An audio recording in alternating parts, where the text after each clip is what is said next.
Assalamualaikum, bertemu kembali dengan berita terkini. Sebelum mula sila subscribe, terima kasih.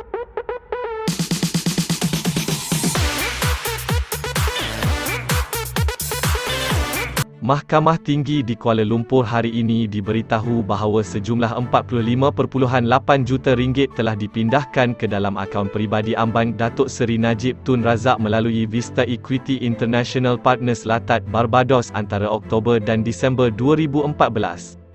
Naib Presiden Jabatan Operasi Perbendaharaan di Ambang M. Berhad, Salmah Damanhuri, 50, ketika membacakan kenyataan saksinya berkata bahawa dana itu berjumlah 8,706,021.92 juta pound British, 45,837,485 ringgit 70 sen kadar penukaran semasa, dipindahkan ke akaun bekas Perdana Menteri itu yang berakhir dengan nombor 880 dalam 5 transaksi. Vista Equity ialah shell company yang dimiliki dan dikawal oleh Eric Tan, rakan amanah ahli perniagaan buruan Low Tech Joe atau Joe Lau. Sejumlah RM30,32,250 telah dipindahkan pada 23 Oktober 2014, RM324,473.70 dan RM11,567.57 masing-masing dipindahkan pada 24 dan 26 November.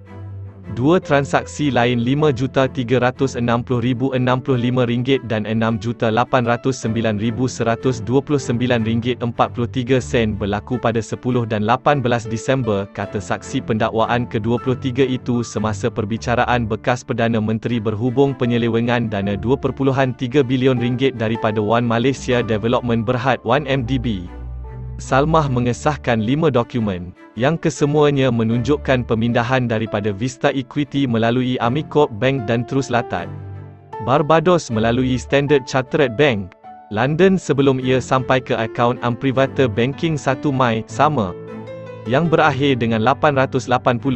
Pada hari pertama perbicaraan, pihak pendakwaan berkata ia akan menunjukkan bahawa dana 1MDB telah dipindahkan dalam pelbagai transaksi ke akaun Najib, iaitu $20 juta bersamaan RM629,839.43 atau lebih RM60 juta daripada fasa pertama, $30 juta bersamaan dengan $90,899,927.28 atau lebih RM90 juta fasa kedua, $681 juta bersamaan $2,081,476,926 atau lebih RM2 bilion fasa ketiga, dan urus niaga dalam pound British yang bersamaan dengan $4,093,500 dan $45,837,485.70 daripada jumlah gabungan $49,930,985.70 juta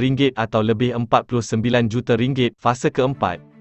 Semasa pemeriksaan balas oleh Peguam Najib Wan Aizuddin Wan Mohamad, Salmah mengakui bahawa bank negara atau ambang tidak menunjukkan apa-apa tanda amaran red flag semasa semua urus niaga itu berlangsung.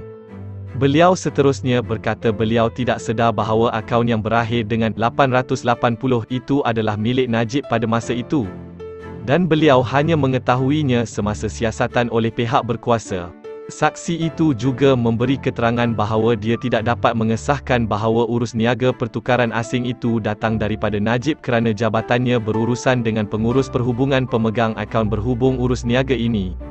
Sementara itu, semasa pemeriksaan semula oleh Timbalan Pendakwa Raya Kanan DPP, Datuk Seri Gopal Sri Ram, saksi itu berkata biasanya bank akan menghantar penyata kepada pelanggan pada hujung bulan untuk memaklumkan pelanggan mengenai jumlah baki dalam akaun mereka.